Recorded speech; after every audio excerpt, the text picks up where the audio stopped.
او داسې انسان وي چې هغه شپه ورځ په ګناهونو کې اخته وي، ګناهونه پرېږدي لیکن د توبې توفیق ورته نه نصیب کېږي. که دا وظیفه پابندۍ سره وکړي هغو ته به د توبې توفیق نصیب شي.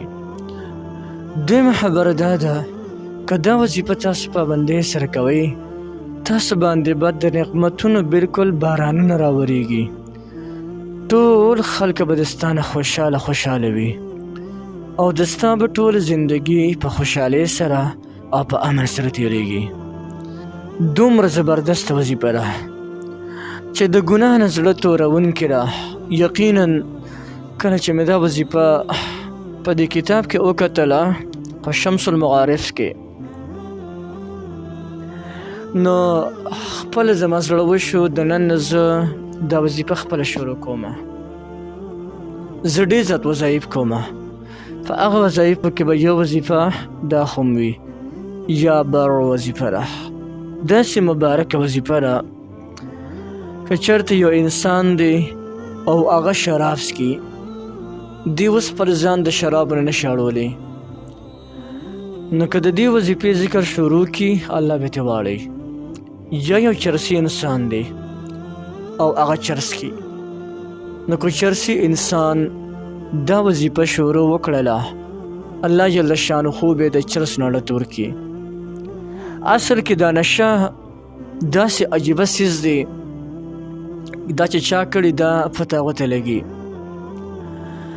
ډېرو ملګرو نه مې اورېدلي دي، هغې وایي که زه دا پرېږدم ټول وجود مې خوږېږي، دماغ مې کار نه کوي، هېڅ څیز راله خوند نه راکوي، دومره خراب څیز دی، الله دې امتې ساتي. نو یو نشه څوک نشي پرېښودلی، لیکن که دغه نشور انسان که هغه چرس کي، سګرټ څکي، چلم څکي، تریاب څکي، هر څه څکي، نو که هغه انسان یا شراب څکي، که هغه انسان د دې اسم مبارک ذکر په کثرت سره کوي، نو الله جل شانه به د هغې ګناه نه توبه نصیب کړي، توبه به وباسي. الله به ورته زړه کې د دغې ګناه نه نفرت پیدا کړي او په زړه کې به د نیکۍ شوق پیدا شي. که یو سودخور انسان هم د دې وظیفې ذکر کثرت سره کوي، اوس د ګناه نه به د توبې ایستلو دپاره چې د ګناه نه موږ منې شو د هغې دپاره به څنګه کوو هغه طریقه درته اوس ښیمه. وظیفې طریقه درته ښیم چې روزانه په دغې طریقې سره کوه، د ګناه نه به دې زړه مکمل تک تور شي، ګناه کار درته داسې ښکاري لکه چې یو لوی غر وي او په تا باندې راپروزي. نو که سودخور انسان هم د دې ذکر کوي الله به هغو ته د توبې توفیق ورکړي.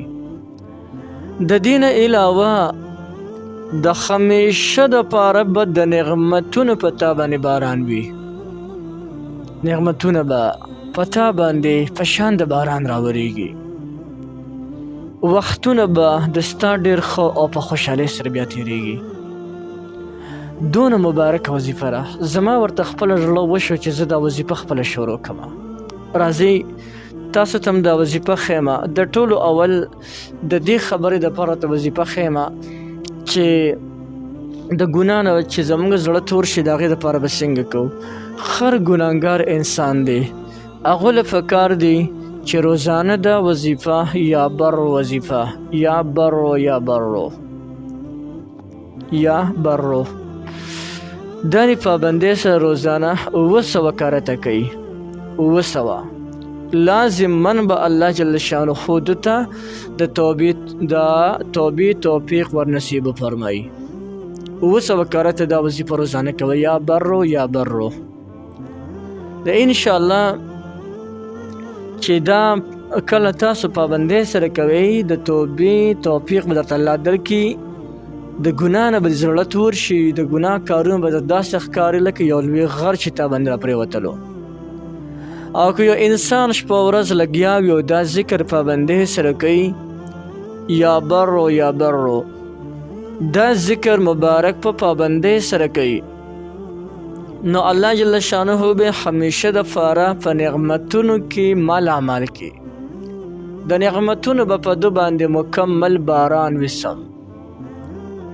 او دویمه خبره چې هر څوک به ترې خوشحاله وي او د انسان به په خپله ډېر د خوشحالۍ ژوند تېروي، د امن، د سکون، د راحت، د خوشحالۍ زندگی به دا یو انسان تېروي.